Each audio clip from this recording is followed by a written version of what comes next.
አብዛኞቻችሁ ግራ በመጋባት ውስጥ የኢንትራንስ ትክክለኛው ቀን መቼ ነው? ከመምጫ በፊት ነው ወይስ በኋላ? በኦንላይንም ትፈተናላችሁ እየተባልን ነው። እንዴት ነው ኦንላይን ላይ ብንሳሳትስ የሚፈጠርብን ችግር ምንድነው? እያላችሁ የተለያዩ ጥያቄዎችን በኮሜንት ሴክሽን ላይ እየጠየቃችሁኝ ትገኛላችሁ። በዛሬው ቆይታችን እነዚህን ሁሉ ነገሮች በደንብ ግልጽ አድርጌ የምነግራችሁ ይሆናል። እስከ መጨረሻው ድረስ አብራችሁኝ ቆዩ።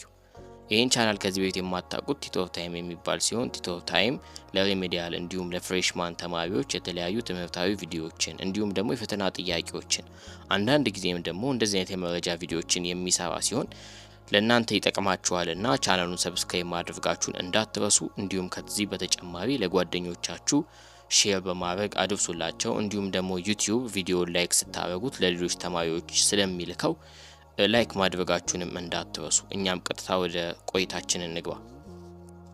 እንግዲህ አስቀድሜ እንደነገርኳችሁ የአብዛኞቻችሁ ተማሪዎች ጥያቄ ሆኖ ምንድነው ኢንትራንስ ኤግዛም የምንፈተንበት ትክክለኛ ቀን መቼ ነው? ማለትም ከመፍጫ በፊት ነው ወይንስ በኋላ ነው የምንፈተነው? እንዴት ነው ግልጽ የሆነ ነገር ንገረን እያላችሁ ነው።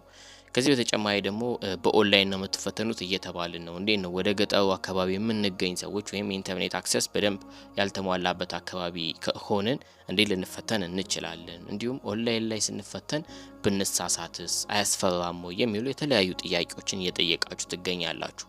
ስለዚህ እንዳልኳችሁ እነዚህን ነገሮች ስንመልስ ከኦንላይኑ እንጀምርና ከዚህ በፊት በነበረው ወይንም አምና በ2017 ዓመተ ምህረት ከ500,000 በላይ ተማሪዎች የኢንትራንስ ኤግዛምን ተፈትነው ነበረ። እንግዲህ ከተፈተኑት እነዚህ ተማሪዎች መካከል ወደ 134,000 አካባቢ የሚሆኑ ተማሪዎች በኦንላይን መፈተናቸው ይታወቃል። ስለዚህ ዘንድሮም ደግሞ ትምህርት ሚኒስቴር ባወጣው መግለጫ መሰረት ሙሉ ለሙሉ ዘንድሮን የ2018ቱን የኢንትራንስ ኤግዛም የምሰጠው በኦንላይን ነው ብሎ ተናግሯል። ታዲያ ከዚህ ጋር በተያያዘ አብዛኞቻችሁ ተማሪዎች እንዴት ነው ኢንተርኔት በደንብ በሌለበት አካባቢ ያለን ተማሪዎች የምንፈተነው እያላችሁ ጠይቃችኋል።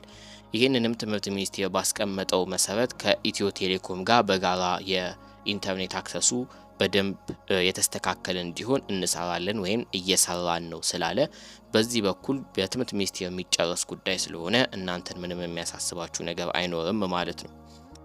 ከዚህ በተጨማሪ እናንተን ዋና ሊያሳስባችሁ ሊሆን የሚገባው ፈተናውን በብቃት መስራትና በበቂ ሁኔታ መዘጋጀት ሆኖ ኦንላይን ላይ ብንሳሳትስ እንዴት ነው የሚሉ የተለያዩ ጭንቀቶች እየተፈጠሩባችሁ ነው። ለነዚህም ደግሞ ኦንላይን ላይ ብንሳሳት ለሚለው ሐሳባችሁ ማለት ነው በወረቀት ከምትፈተኑት በጣም ወጣ ያለና በጣም የተለየ የሆነ ነገር አይደለም የሚገጥማችሁ። ማለትም የሚገጥማችሁን ችግር በቀላሉ ልታልፉት የምትችሏቸው እንዲሁም ደግሞ ልታስተካክሉ የምትችሉበት ነው።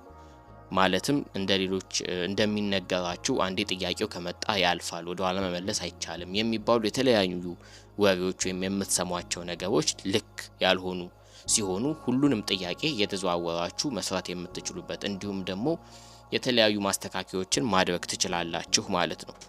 ለዚህ ግን ምንም አይነት ጭንቀት ሳይገባችሁ አስቀድሞ ፈተና ከመፈተናችሁ በፊት በትምህርት ሚኒስቴር እንዲሁም በምትመደቡባቸው ቦታዎች ሁሉ የሚሰጣችሁ ኦሪየንቴሽን ስላለ ያንን ኦሪየንቴሽን በተገቢው መልኩ ከተከታተላችሁ በዚህ በኩል የሚገጥማችሁ ምንም አይነት ችግር አይኖርም ማለት ነው። ስለዚህ በቀላሉ የምትመርጡት ስህተታችሁን በትክክል በቀላሉ የምታስተካክሉበት እንጂ የሚከብድ ነገር አይደለም። ወደ ሌላው ሐሳባችን ስንመጣ የመርጫ ሁኔታ እንዴት ነው? ፈተናውን ይቀየረዋል ወይስ አይቀየሩም እያላችሁ ነው።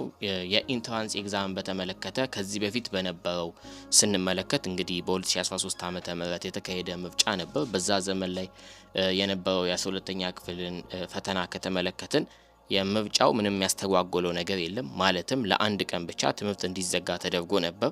የኢንትራንስ ኤግዛምም በታቀደለትና በተመደበለት ጊዜ የተከናወነ ስለሆነ የዘንድሮንም በተመሳሳይ መልኩ ትምህርት ሚኒስቴር ይህ አመት ሲጀመር ያወጣው አካዳሚክ ካላንደር አለ።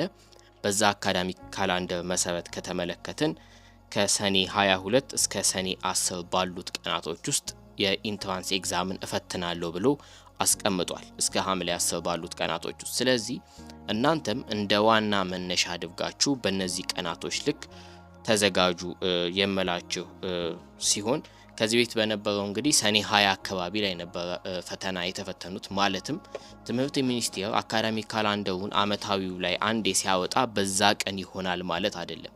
እንደየሁኔታዎችና እንደ አካባቢው ሁኔታዎች የሚለዋወጡ የጊዜ ቅደም ተከተሎች ወይም ልዩነቶች ስለሚኖሩ አዳዲስ መረጃዎች ሲኖሩ በዚሁ ቻናል በኩል የምገልጽላችሁ ይሆናል። ነገር ግን አንድ ጊዜ ትምህርት ሚኒስቴር ባወጣው ስኬጁል መሰረት ከሰኔ 22 እስከ 10 ድረስ ያለውን ጊዜ የፈተና ጊዜ ነው ብሎ አስቀምጧል። ከዚህ ውጪ አዲስ ነገር አይኖርም ማለት እንችላለን። የእናንተም ዝግጅት እንዳልኳችሁ ከሚፈጠርባችሁ ዝግብ እንዲሁም ነገሮች ግራ ከመጋባት ወጣችሁ ፈተናችሁ ላይ በማተኮር በአግባቡ እንድትዘጋጁ እላችኋለሁ ማለት ነው። በአጠቃላይ ለዛሬ የነበረን ሐሳብ ይሄንን ይመስላል ማለት ነው። በቀጣይ በሌላ ቪዲዮ ወይም ደግሞ የተለያዩ ጥያቄዎችን እየጠየቃችሁኝ ትገኛላችሁ በኮሜንት ላይ ጠቅለል እያደረኩኝ የሌሎቻችሁንም ጥያቄ መመልስ ይሆናል። አባጁኝ ስለቆያችሁ አመሰግናለሁ እያልኩኝ ይሄንን ቻናል ሰብስክራይብ ማድረግ እንዳትረሱ። አስቀድሜ እንደነገርኳችሁ በዚህ ቻናል ላይ የተለያዩ የፍሬሽማን ጥያቄዎችን እንዲሁም ትምህርቶችን የሪሜዲያልንም ጨምሮ ማግኘት ትችላላችሁ ማለት ነው። ቻው ቻው።